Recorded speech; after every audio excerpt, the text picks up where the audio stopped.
Hold on 1 second. Earlier, my hinty Ediama, if viewers and your listeners say your name, Mutaru Mumuni Muqthar, your name ABD and Komo, a far woman released by the threat of violent extremism to a coastal state. Ghana's exposure, no, not one more air and once. Muqthar, it's good to have you on the show this morning. Hello, good morning, and good morning to your listeners. I'm hoping you're doing well. I'm good. Thank you. All right. So throw more light on your report for us. What's in there? Hello. Hello, Muqthar. Yes, I can hear you. Yes, I'm asking for you to throw more light on your report. Okay. So the report we issued just about a week ago, it's a report that focuses on the assessment of Ghana's exposure to violent extremism from both internal and external sources of the threat. We have been working in this space tracking the activities of violent extremists from Sahel towards coastal states in the last since 2014, 2015. And we have been observing the movement of the threat from Mali, Niger, Chad, that region, those Sahelian countries towards coastal states. And in the last couple of years, it has been moving quickly and it's been spreading far more dangerously than ever. Today, we're having to have all our direct neighbors around us, Togo, Benin, Cote d'Ivoire, and Burkina Faso experiencing violent extremism. This began around 2014, 2015. We just had about 3-4 countries experiencing extremism. And the numbers were about 7,000 fatalities during that period. Today, we have over 53% of all West African countries experiencing terrorism. And the danger is that all our neighbors have now been attacked. Just about 3 days after we issued this report, Togo got attacked, 8 military men killed, 13 others wounded. This is a reality of the threat along our borders. It has never been closer to our borders than it is now. And if you look at the internal dynamics, the factors that could lead individuals, especially vulnerable individuals, to engage in extremism, they are very, very pervasive. The report highlighted issues relating to unresolved chieftaincy and ethnic conflicts. It talked about the pervasive youth unemployment. It talked about marginalization and issues to do with tension, ethnic tensions, and religious tensions, but in a dynamic way. So this collectively make us very vulnerable to extremist exploitation. Beyond that, we have seen at least 13 young people who have left the space to join extremist groups elsewhere. And we have had in the last couple of years activities of extremists who are trying to recruit and to engage in what we call reconnaissance, recce activities here. These are pre-planning activities in preparation for attacks subsequently. These activities have been going on in this country. Just June last year, we issued a report following an incident in central Mali. A young guy from Ghana, a Ghanaian, who had gone to join an extremist group in central Mali called Janine. He detonated a bomb on a suicide mission. And before that, he recorded a video of himself calling on the youth of Ghana to rise up against the state and calling on his fellow Fulbe ethnic members, what we call Fulani ethnic groups, calling the youth of the Fulani ethnic groups to rise up against the Ghanaian state for what he called issues of corruption and mistreatment. This together collectively make us more vulnerable to extremist exploitation.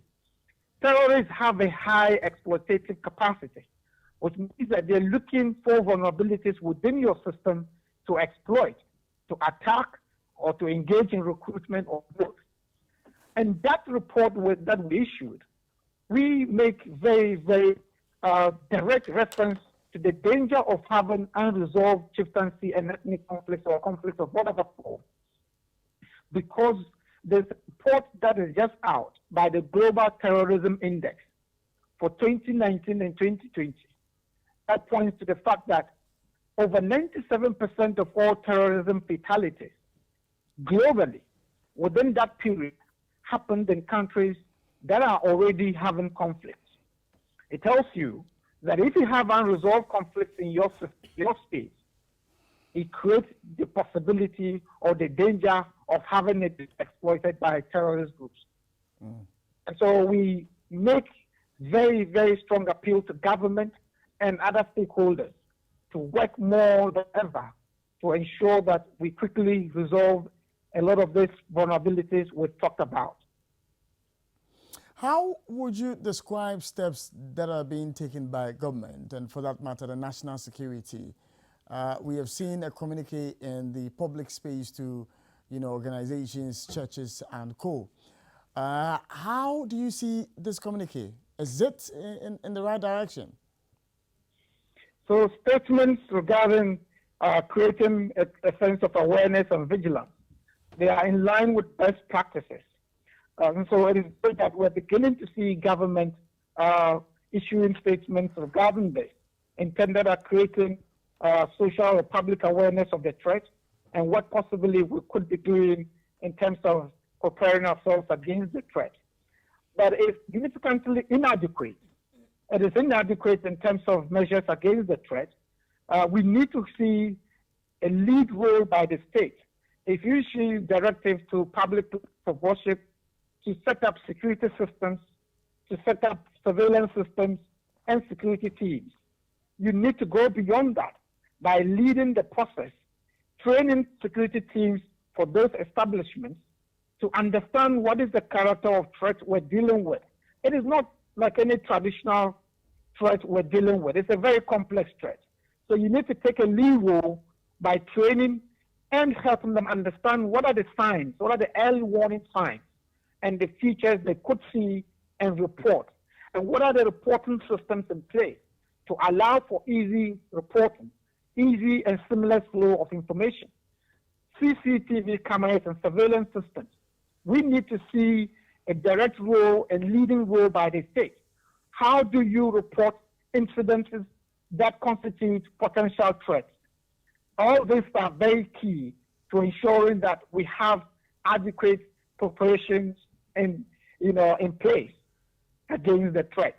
We need to go beyond just the public places of worship to include other targets we often refer to as copycat targets, like hotels, shopping centers, and public places of gathering. Your call has been put on hold. All right, too bad. It looks like we either had Mr. Muqthar maybe accidentally, press the phone and then put us on hold. But we will try and make contact with him and see if we can continue the conversation with him. But we'll work the phone lines and get security experts and analysts to also help us to shape our minds this morning as to how we can help the security agencies in this fight against, extremists in this country, has been told by the National Security Minister that threat is now very, very potent and that we should take it seriously. Raymond, now Kasa Ansana, equity and common. All right, one sec. Okay. So, Muqthar, we lost you there. You see, we need to see a leading role by the state, and we need to have a direct, deliberate national program focused on the local population and civilian population in terms of awareness creation and education to understand the character of threat we're dealing with and what are the signs that constitute potential threats and how do you report when you spot these potential threats in your community. We need to have a big role for the local population. You cannot succeed in dealing with terrorism if you do not elicit or involve the role of the local population and the civil society sector. And at this moment, I think that it is right for government to involve civil society and local community in dealing with the threat.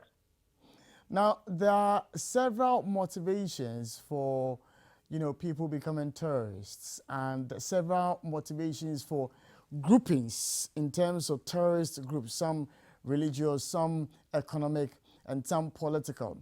In this respect, per your research you have been doing, if Ghana were to be attacked, which of these groups is likely to attack Ghana?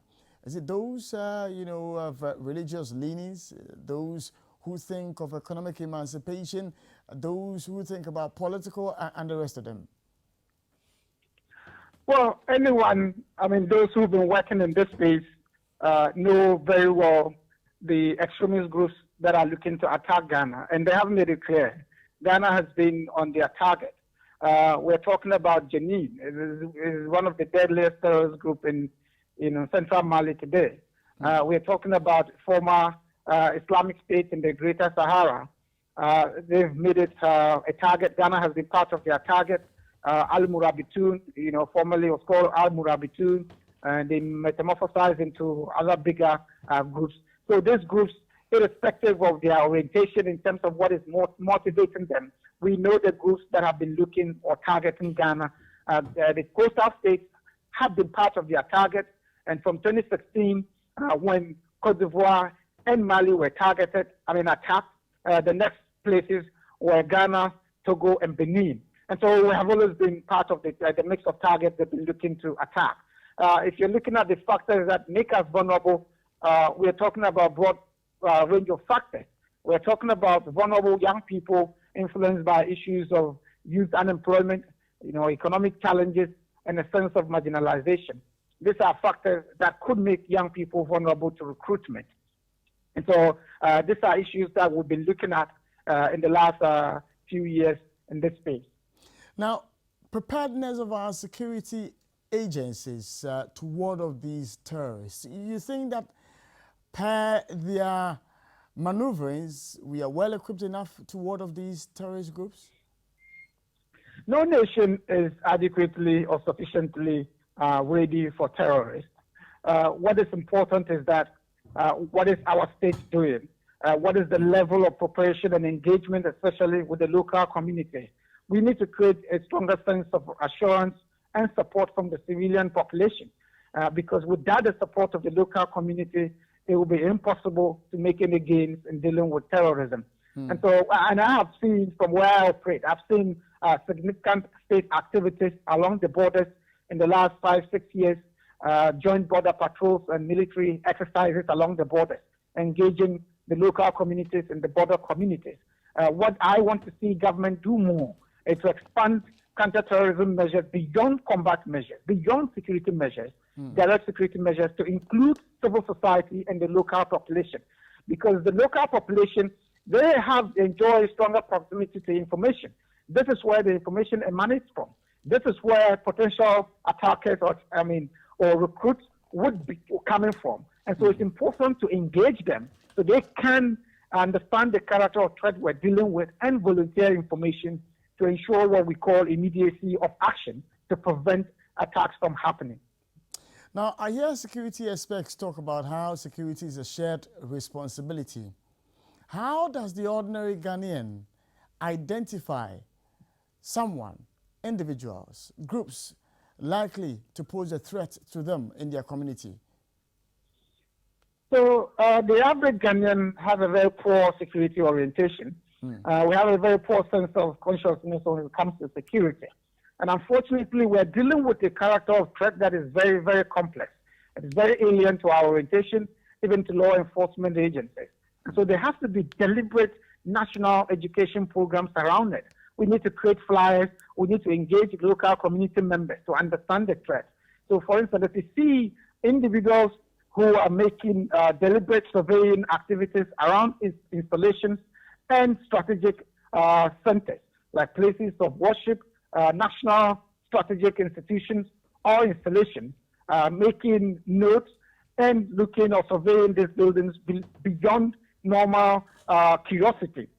These are suspects we need to report. When you see strange characters in your community, engage in that. They are red flags that require reporting. If you see backpacks, because terrorists operate with certain modes, what we call their mode of operandi. There are things we call IEDs, improvised explosive devices. These are bombs that are made homemade bombs. People could sit in the comfort of their rooms and make these bombs. These IEDs are detonated in a particular way. They are often concealed in backpacks or concealed, objects and left at key strategic locations like malls, hotels, market centers, and big places of public gathering. When you see backpacks that are left in situations like that, these are red flags that need to be reported. If you have individuals within the local community who develop uncompromising ideals, negative ideals, and ideals that are supportive of terrorists, these are vulnerable individuals that need to be reported. There are a host of factors we need to look at, and that has to come with a deliberate national education programs around it. Muqthar, I will thank you for joining me this morning on the show. I appreciate that. And that's Mutaru Muqthar joining us this morning on the show. And AD and Komowomo Eddie reports be by Ghana how we are endangered in terms of terrorism in the sub-region. Womo Eddie details kakra Eddie